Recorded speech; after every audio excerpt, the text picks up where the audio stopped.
청취자분 안녕하세요. 오늘은 좀 재미있는 상상으로 시작해 볼까요?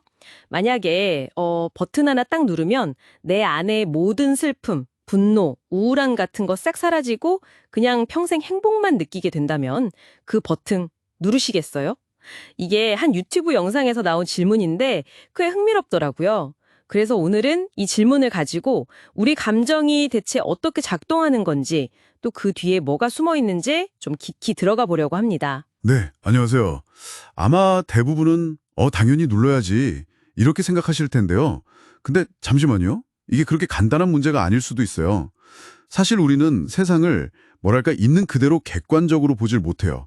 우리 뇌는 계속해서 정보를 받아들이고 그걸 자기 나름대로 해석하거든요. 이걸 소박 실제론이라고 불러요. 소박 실제론이요? 네, 그러니까 감정이라는 건 결국 이 해석의 결과물이라는 거죠. 그러니까 어떤 일이 벌어졌느냐보다 그걸 내가 어떻게 생각하느냐에 따라 감정이 확 달라진다. 이런 말씀이시죠? 네, 예를 들어 친구가 약속에 늦으면 처음엔 막 나 무시하나 싶어서 화가 팍 났다가 그렇죠. 근데 나중에 알고 보니 친구가 뭐 사고가 나서 병원에 갔다더라 이러면 화는 온데간데 없고만 걱정이 되잖아요. 정확합니다. 바로 그거예요. 사건 자체가 아니라 내 해석, 내 생각이 감정을 만드는 거죠. 네네. 근데 여기서 또 하나 흥미로운 점이 있어요.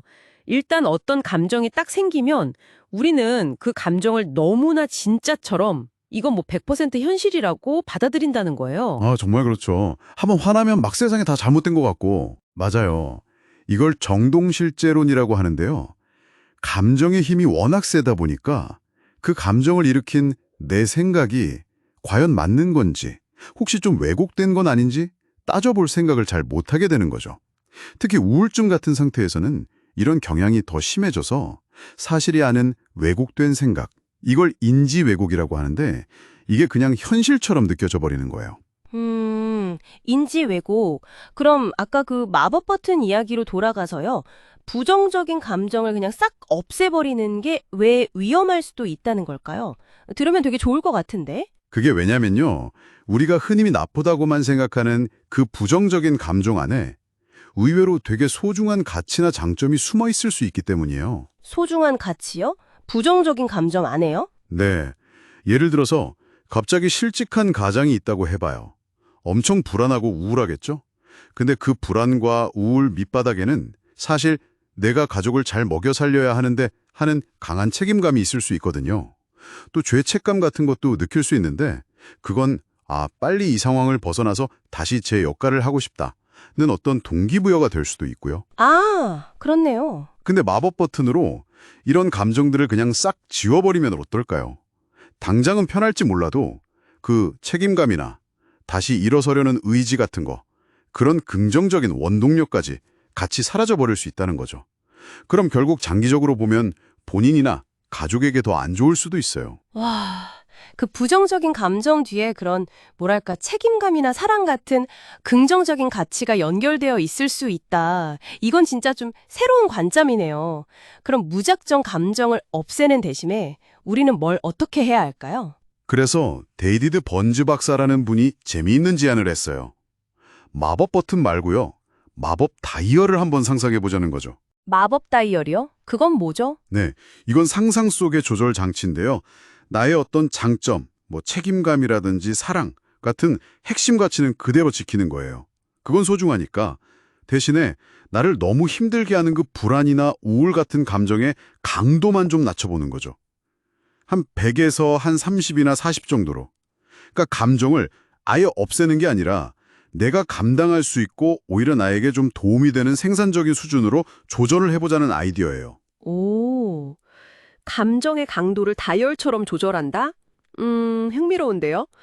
그럼 그렇게 감정 강도를 좀 조절하고 나면 그 다음엔 뭘 봐야 할까요? 결국엔 그 감정을 처음 불러일으킨 그 생각, 혹시 그게 좀 왜곡된 건 아닌지? 이런 것도 좀 들여다봐야 하지 않을까요? 바로 그겁니다. 네, 정확해요. 감정 조절이란 같이 가야 하는 게 바로 그거예요.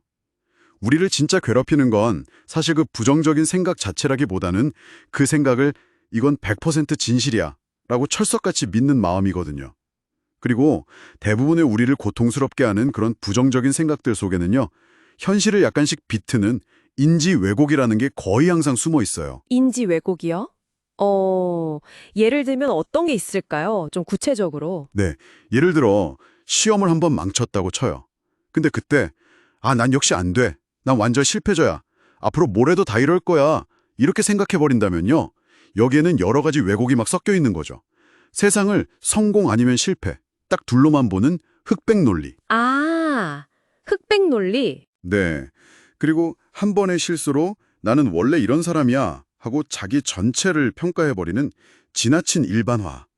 또 잘한 건 싹 무시하고 못한 것만 계속 곱씹는 정신적 여과 같은 거요.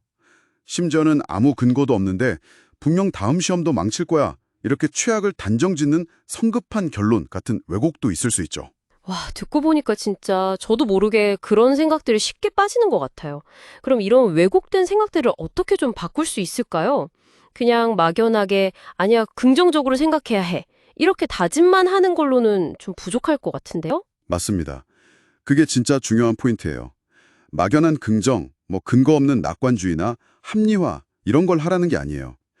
핵심은 내가 정말로 진심으로 100% 믿을 수 있는 현실적인 생각으로 바꿔야 한다는 거예요.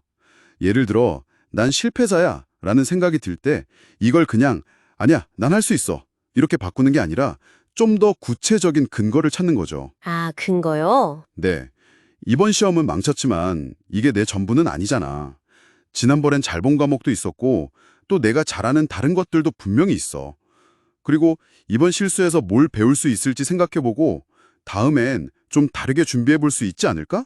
이런 식으로요. 이건 사실에 기반한 생각이잖아요. 이렇게 생각하면 흑백 논리나 지나친 일반화 같은 왜곡에서 좀 벗어날 수 있죠. 훨씬 더 설득력 있네요, 스스로한테도. 그렇죠. 이렇게 내 마음속에서 나를 괴롭히는 왜곡된 생각 패턴을 딱 찾아내고 그걸 좀 더 현실적이고 균형 잡힌 생각으로 하나하나 바꿔나가는 연습. 이게 바로 인지행동 치료, CBT의 핵심 원리입니다. 이걸 때로는 프랙탈 심리치료라고 부르기도 해요. 왜냐하면 프랙탈 도형처럼 아주 작은 생각 조각 하나를 바꾸는 것이 결국에는 세상을 바라보는 내 전체적인 관점, 마음의 틀 자체를 변화시킬 수 있는 힘이 있거든요. 그리고 이런 인지적인 변화는 단순히 그냥 기분 전환 차원이 아니고요.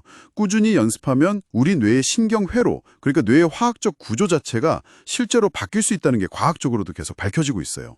와, 정말 신기하네요. 자, 그럼 오늘 저희가 나눈 이야기들을 한번 정리해 볼까요?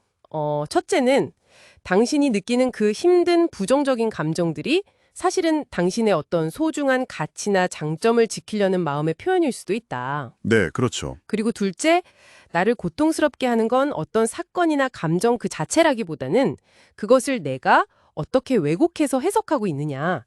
즉, 내 생각의 문제일 가능성이 크다. 맞습니다. 그리고 마지막 셋째는 결국 내 마음과 생각이 나의 경험, 그리고 내가 살아가는 세상을 만들어간다. 이렇게 정리해 볼 수 있겠네요. 네, 아주 잘 요약해 주셨어요. 이 원리들을 잘 이해하고 또 일상에서 조금씩 적용해 나가다 보면요. 막 감정에 휘둘리기보다는 좀 더 주체적으로 내 문제를 바라보고 해결해 나갈 힘을 기를 수 있게 됩니다. 이게 단순히 증상만 잠깐 없애는 게 아니라 문제의 근본 원인을 다루고 또 비슷한 어려움이 반복되는 걸 막는 데도 큰 도움이 될 수 있을 거예요. 자, 그럼 이제 맨 처음 던졌던 질문으로 한번 다시 돌아가 보죠. 만약 모든 슬픔, 분노, 우울 같은 부정적인 감정을 한 방에 없애주는 마법 버튼이 있다면 오늘 이 모든 이야기를 들으신 지금 과연 당신은 그 버튼을 누르시겠습니까? 아마 처음과는 좀 다른 답이 떠오르실지도 모르겠네요. 한번 진지하게 곱씹어 볼 만한 질문인 것 같습니다.